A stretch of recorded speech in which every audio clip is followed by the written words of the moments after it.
हरियाणा कांग्रेस प्रदेश अध्यक्ष राव नरेंद्र ने living India news से खास बातचीत करी और इस इंटरव्यू में उन्होंने खुलकर कई मुद्दों पर अपनी बात रखी। निकाय चुनाव लेकर राव नरेंद्र ने खुला मोर्चा और कहा कि निकाय चुनाव में हमने 80% जो टिकट है लुगाइया तई दी है। कांग्रेस अपने निशान पर चुनाव लड़ रही है और चुनाव जीतांगे भी। सबसे पहला हमने टिकट बांटी, मैनिफेस्टो भी सबसे पहला हमने बनाया है। बीजेपी चुनाव ने लेकर कति इस बार डरी नजर आ रही है। से शुरुआत करेंगे बातचीत की। निकाय चुनाव की सरगर्मियां तेज हैं और आपकी पार्टी भी पुरजोर कोशिश कर रही है कि इस बार कुछ बदला जाए, शहरी सरकार में आपकी भागीदारी पहले से ज्यादा हो। तो किस मजबूती के साथ कांग्रेस जा रही है, किन मुद्दों के साथ जा रही है और क्या कांग्रेस यहां पर एकजुट है? देखिए, हरियाणा में नगर निगम चुनाव 10 मई को होने निश्चित हुए हैं जी। 3 नगर निगम है, पंचकुला, अंबाला, सोनीपत और एक नगर परिषद रेवाड़ी, एक नगर पालिका धारूहेड़ा। इन 5 स्थानों पे कांग्रेस सिंबल के साथ चुनाव लड़ रही है।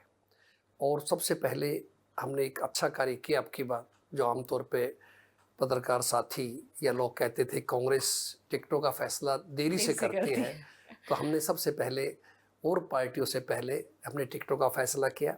और सबसे बड़ी बात, जो देश में एक चर्चा चल रही थी महिला आरक्षण को लेकर के, जो एक माहौल बनाया जा रहा था कि कांग्रेस तो महिला विरोधी है, हकीकत में ऐसा नहीं था। फिर भी हमने इन 5 में से 4 टिकट महिलाओं को दी है, तो 80% टिकटें आप कह सकते हैं कि महिलाओं को डायरेक्ट रूप से गई है, जो अपने आप में एक बहुत बड़ा मैसेज है महिलाओं के लिए। तो ये हमने कार्य किया है। उसके बाद में हमने मैनिफेस्टो भी और पार्टियों से पहले बनाया, 5 हरियाणा की जगह का भी। कल हमने पंचकुला के लिए भी अलग से भी मैनिफेस्टो जो ऐड रह गई थी उसमें ऐड करके हमने वो भी किया है। 80% पार्षद जो काउंसलर महोदय उनके चुनाव टिकट ही बदल दी गई है। इसका मतलब है कि भारतीय जनता पार्टी भयभीत है, आशंकित है आगे चुनाव को लेकर के, इसलिए उम्मीदवारों का चेंज भी किया है।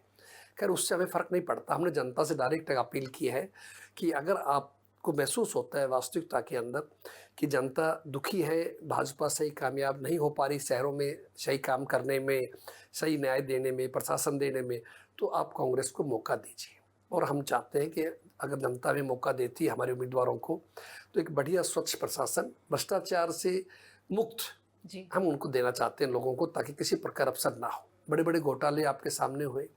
पंचकुला के अंदर वो 159 करोड़ का घोटाला है, जो आगे जांच होगी तो 500 से 1000 करोड़ तक जाएगा। कितना बड़ा घोटाले की बात है।